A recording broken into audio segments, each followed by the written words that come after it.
Welcome back to another video on Influential Sports. And man, tonight was a night. Elimination Chamber.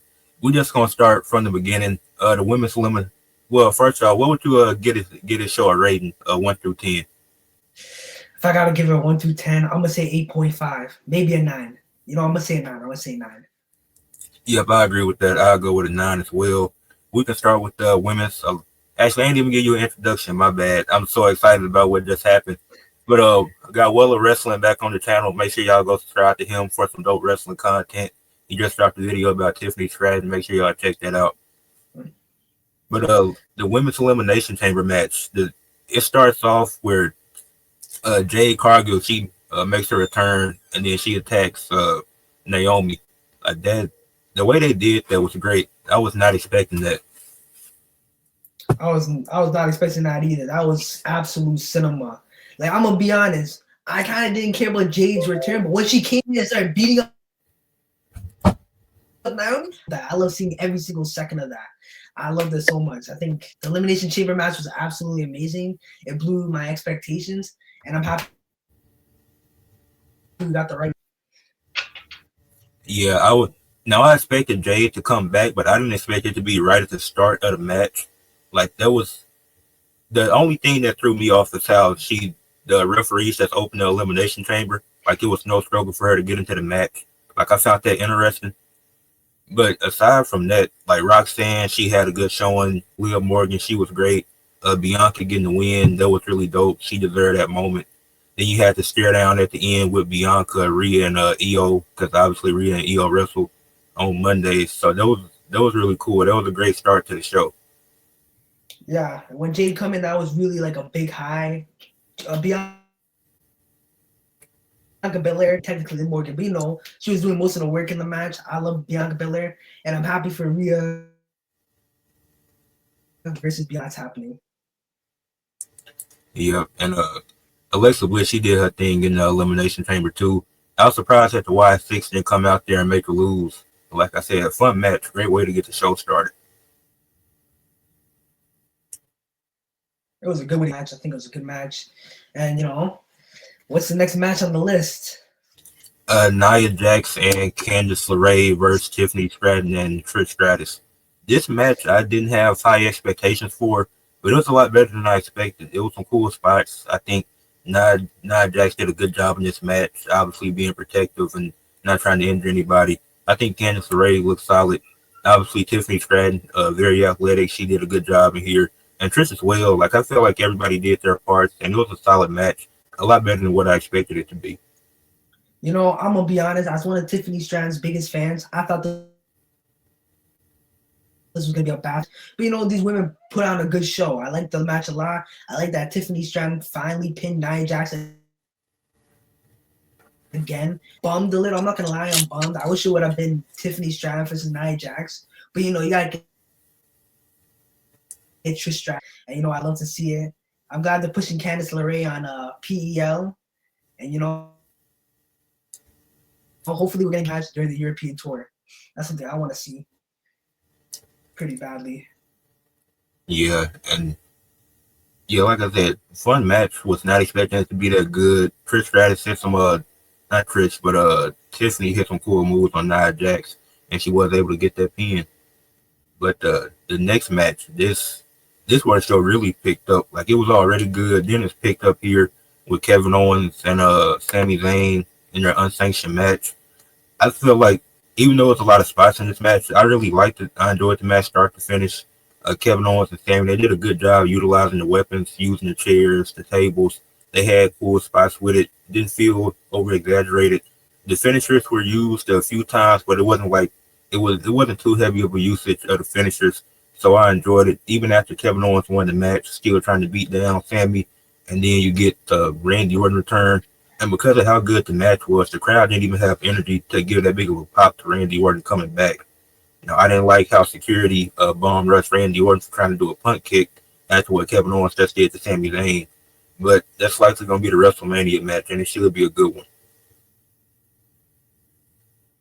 Fucking good. It was an awesome match. Like, I love the emotion. I love how brutal everything was. like this was a very storytelling to it. I'm gonna be honest, the build was kind of short, only a few weeks, but these people put on an absolute show. I really do enjoy the match, and I'm not the biggest Sami Zayn fan, but I'm happy because he hasn't won a match since he's turned heel, like on a premium live event. So I'm happy he's getting his momentum back. I'm gonna be honest, I didn't think Randy Orton was gonna return. When he came out and was about to do the punk kick,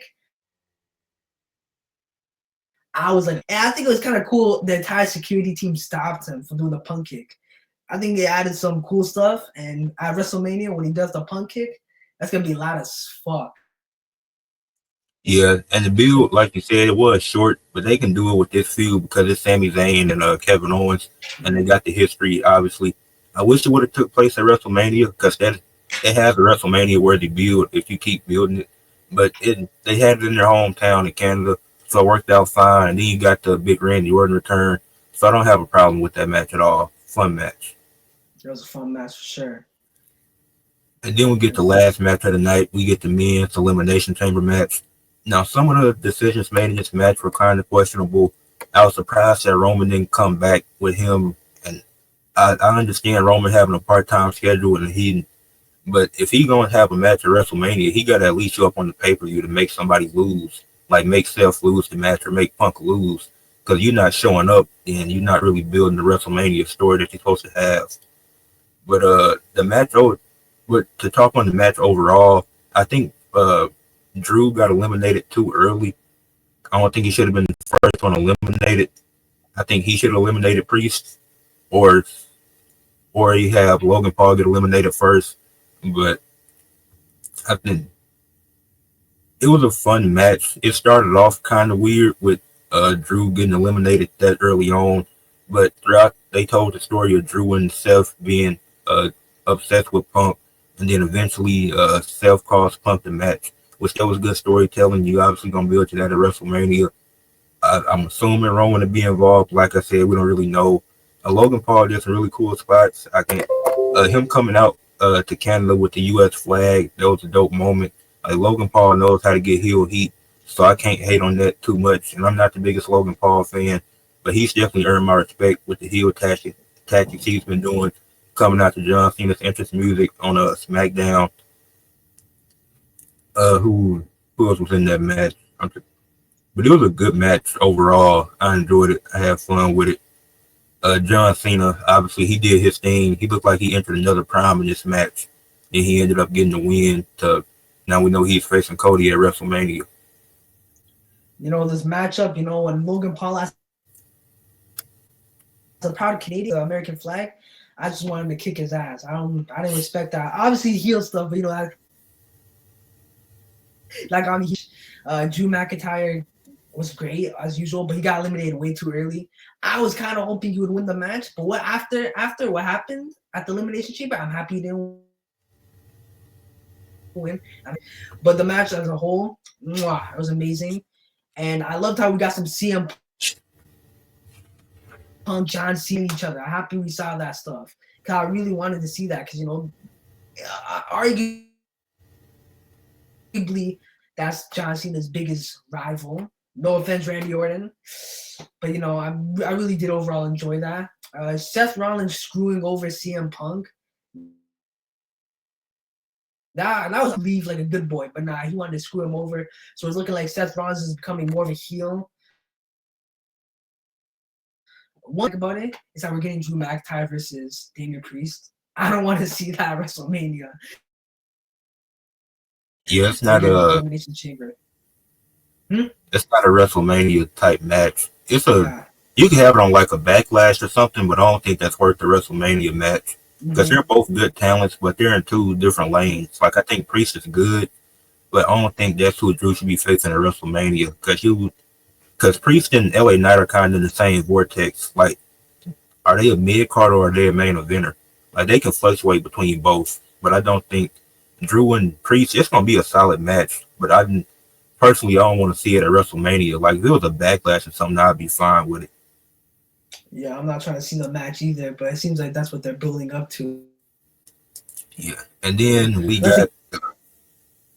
You said what? Unless they get into something entertaining, but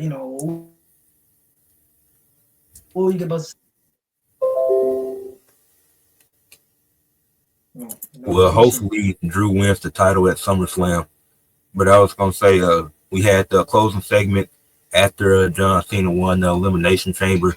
We had Cody Rhodes come out there, the WWE champion. One of the best segments in recent memory, one of the best of this decade. What they did, John. Then you had The Rock and Travis Scott come out there. Uh, uh, Travis Scott was high as a kite, and it looked like he was doing witchcraft. So I'm not even gonna speak on that.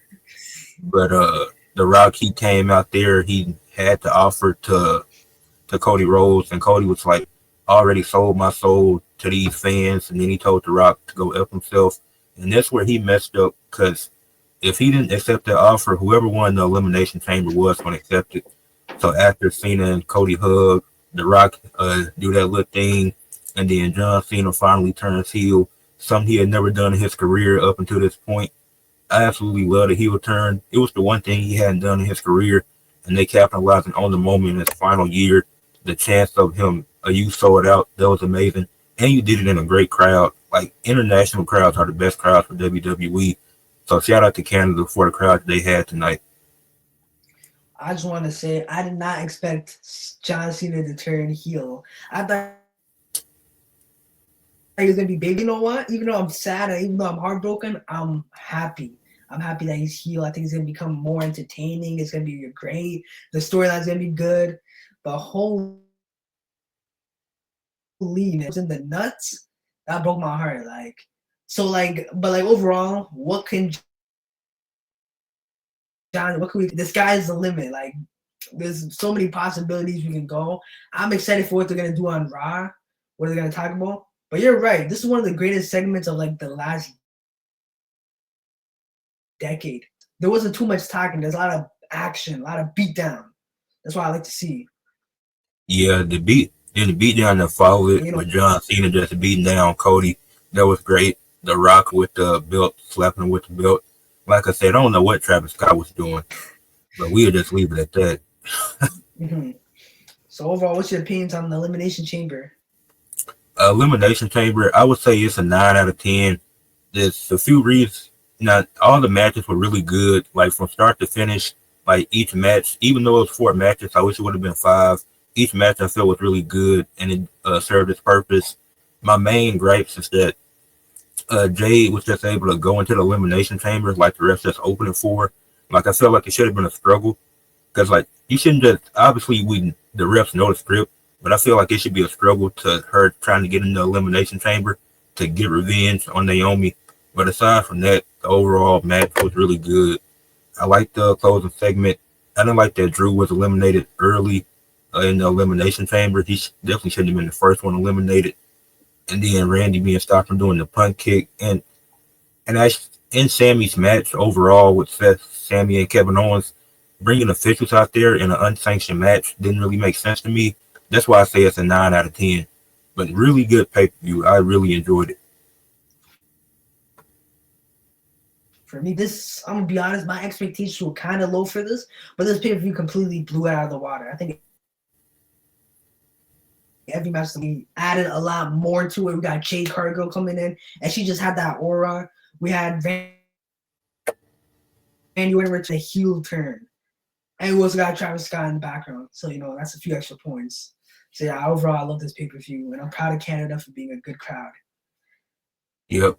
But that's gonna wrap it up for the Elimination Chamber recap.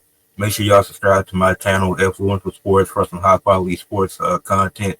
Make sure y'all go subscribe to Wela Wrestling for a lot of great wrestling content. See you, Peace. y'all.